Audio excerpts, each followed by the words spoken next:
I love negotiating. I love negotiating. Anyone else? More people. As women, we have a negotiation problem. When we negotiate, we are less likely than men are to be successful, and we're at a higher risk of backlash. This causes us to miss out on opportunities, earn less, and frankly, messes around with our mental well-being. Fun, right? We've all been there. There's something you want to ask for. So we stress about it for weeks. We prepare, we take all of the expert advice, and yet it never feels like we're coming from a position of strength.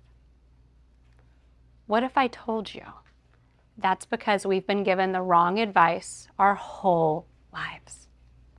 What if I told you there's another way, a better way, a more authentic way designed especially for women that will make you much more likely to get what you're asking for? I want to share a story.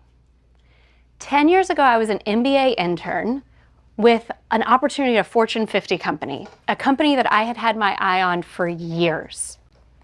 I was doing really well in the internship. I actually finished my summer project in under a month, and I decided that my best bet would be to negotiate to be placed on another team halfway through the summer, because that's how I thought twice as many people would vouch for me and I would get that job. So I made an appointment with the intern coordinator for Monday morning and spent all weekend preparing for one of the biggest conversations of my life. Monday morning arrives, and I walk into the coordinator's office at 10 a.m. sharp, ready to negotiate just like the experts told me to.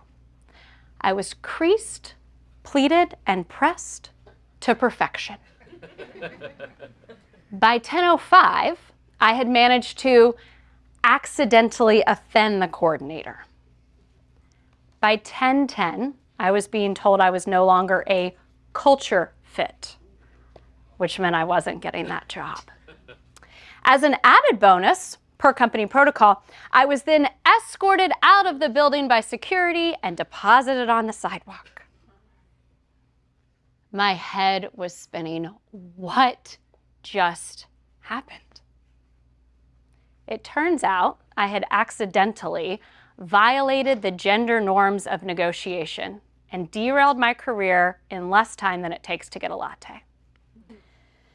That set me on a path to research the role of gender in negotiations, because I don't want any other woman to be blindsided by the secret impact gender has.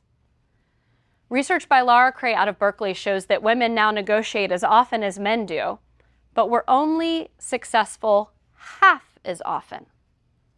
Why? Because we continue to use strategies built for men. In fact, that's what most expert advice is.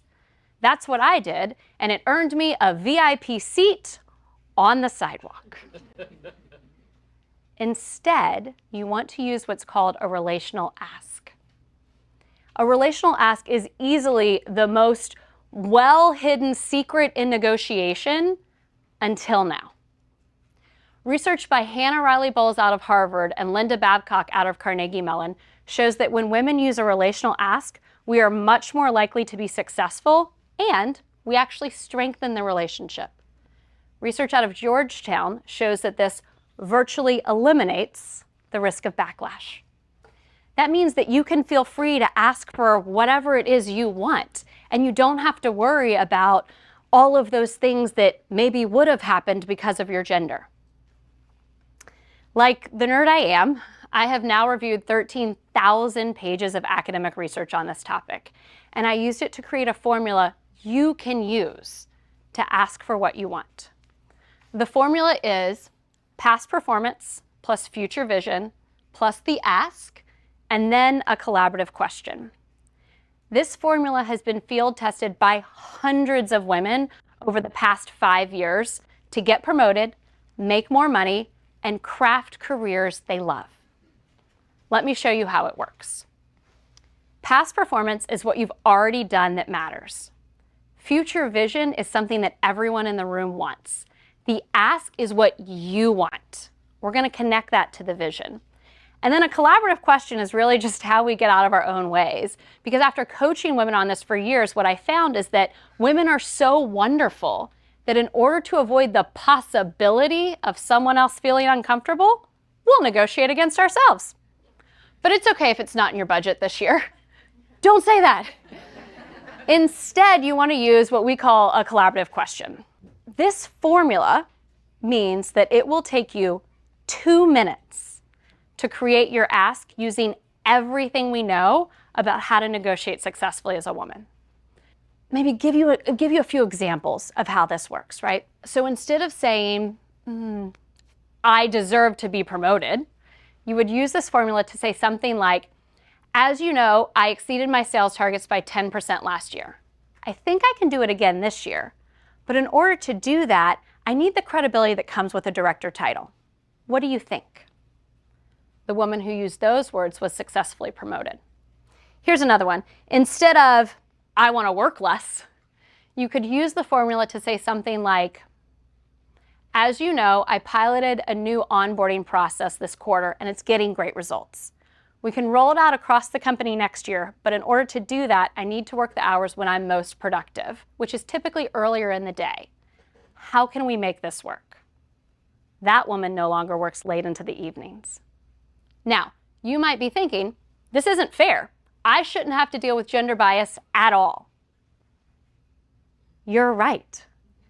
And we can wait for gender parity. Estimates are it will only take 191 years. In the meantime, there are 79 million women who need tools to be successful now. Another one I've been hearing recently is, well, won't AI fix this for me? I wish that were true, and for a while I thought it was.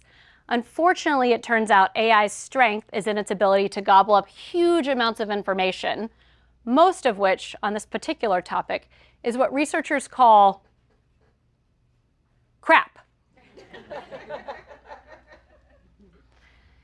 Did you know that we make 35,000 decisions every day? As women, so many of those decisions are made to optimize for other people. What does my boss need? My team, my kids. But we only get this one life, and you get to decide what yours looks like. Not your boss, not your parents, not your partner, not your kids. You. So let's ditch the bad advice and instead use this formula to ask for what you want in your life. Share this with the other women that you care about, your family, your friends, your classmates, your colleagues, so that we can all have the tools we need to negotiate a life we love. Thank you.